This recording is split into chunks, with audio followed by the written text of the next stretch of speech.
We all rely on farmers and ranchers, but farming is riskier than other businesses out there. Crop insurance helps farmers manage their risk. With crop insurance, farmers put skin in the game by paying premiums and shouldering deductibles. That keeps taxpayers from having to pick up the whole bill every time disaster strikes. Today, about 90% of U.S. farmland is insured, providing $100 billion in protection to more than 130 different kinds of crops. It's a testament to the program's success. You know, even though it's politically very different right now, no question about that, I think still the lessons learned and the approach we took is the only way to get a farm bill. It really doesn't matter if it's a Democrat or Republican in the White House. They may have different priorities themselves. And the same with the House and the Senate. It's about building the broadest coalition and not getting involved in some kind of ideological rhetoric. But on June 20th of 2013, that's exactly what happened. 234 members of the House voted against the Farm Bill, killing the measure in an embarrassing blow to House leadership. And it left House Agriculture Committee leaders trying to figure out how to pick up the pieces. To do that, they had to figure out a way to write a bill that would pass muster with then House Majority Leader Eric Cantor. Eric, at the time in his role as Majority Leader, probably represented the most idealistic faction in the Republican conference. I went up to $20 billion in cuts in SNAP, which is $7 billion more than I wanted to. But he said, if you do that, then I guarantee you that's it. Then we get on the floor. Cantor brings this amendment up at the end after he had promised Frank he wasn't going to do it. And he got Sutherland to offer the amendment. And then Cantor went and spoke on it. And so because he went and spoke, it passed. Well, then our side revolted and the bill went down.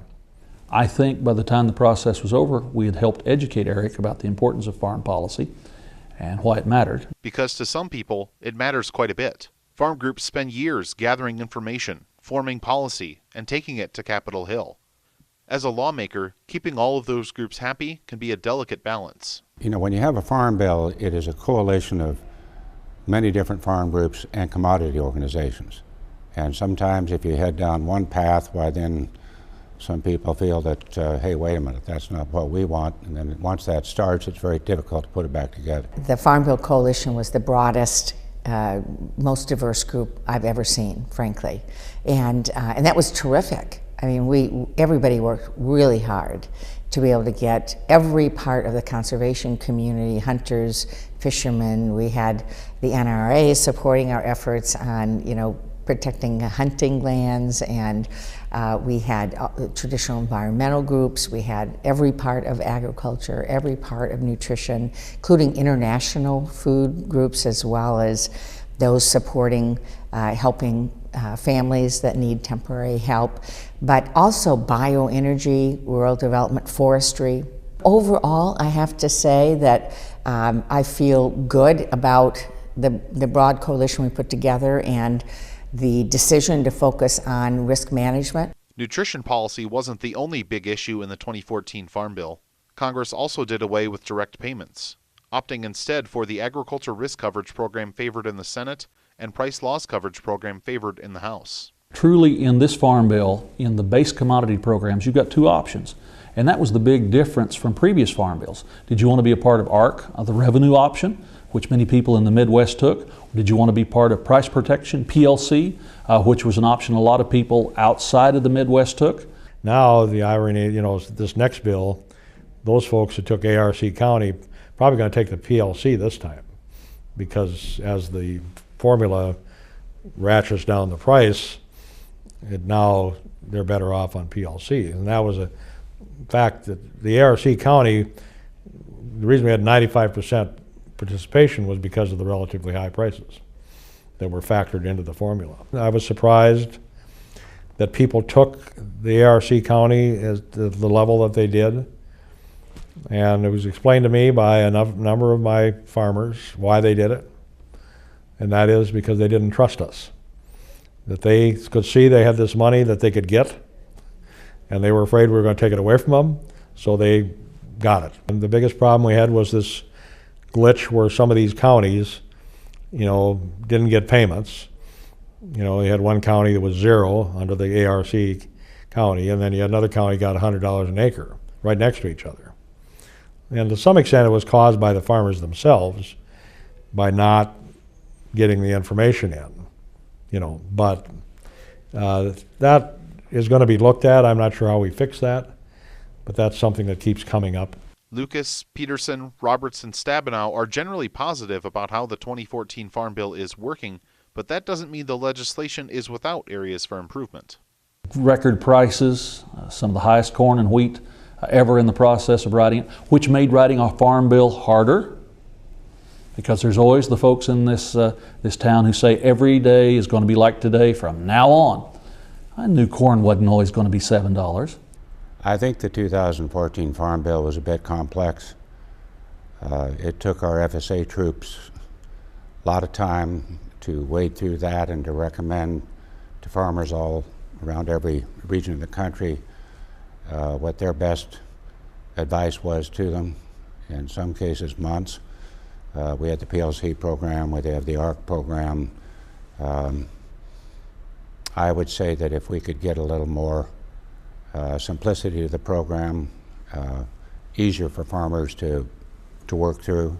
I hear a lot from communities when we talk about small towns all across Michigan, all across America, a real concern about being able to access technology. So I wish we'd done more around broadband to be able to help make that happen. Is the CBO historically does a lousy job of scoring dairy, because I don't think they really get the dairy industry. They don't really have anybody over there that's an expert on it. It didn't hit the mark on the numbers that trigger help in a way that we would like, and that's something that I'm really focused on in terms of fixing in the next go-around. And I know the folks in the cotton industry, even though we gave them the program they wanted, they're expressing concern now that it's not worked the way they'd like it to. So those are two areas that we'll focus on going forward. As lawmakers go forward, they'll have to navigate a political climate that's vastly different from the one that was in place in 2014. Republicans now control the House, Senate, and White House, but far-right groups like the House Freedom Caucus have become more influential. Legislative difficulties on other efforts have also bumped up the expected timeline for Farm Bill action on Capitol Hill. While getting any bill across the finish line is difficult, there won't be as much change that's needed in this Farm Bill. We're looking at a more fiscally conservative group this time in both bodies, but again, it should be possible in this dynamic to do our work in an orderly fashion, and we don't have to reinvent the wheel. We made the big changes in 2014. Now the question is, how do you refine the bill? How do you make improvements that will enhance the safety net for both producers and consumers and move forward? Today, we have a Republican president. I think he knows that farmers and ranchers in rural America are the folks that put him over the top, especially Michigan, Ohio, Pennsylvania, obviously Kansas. I think he knows that we are the people that elected him president or helped elect him president.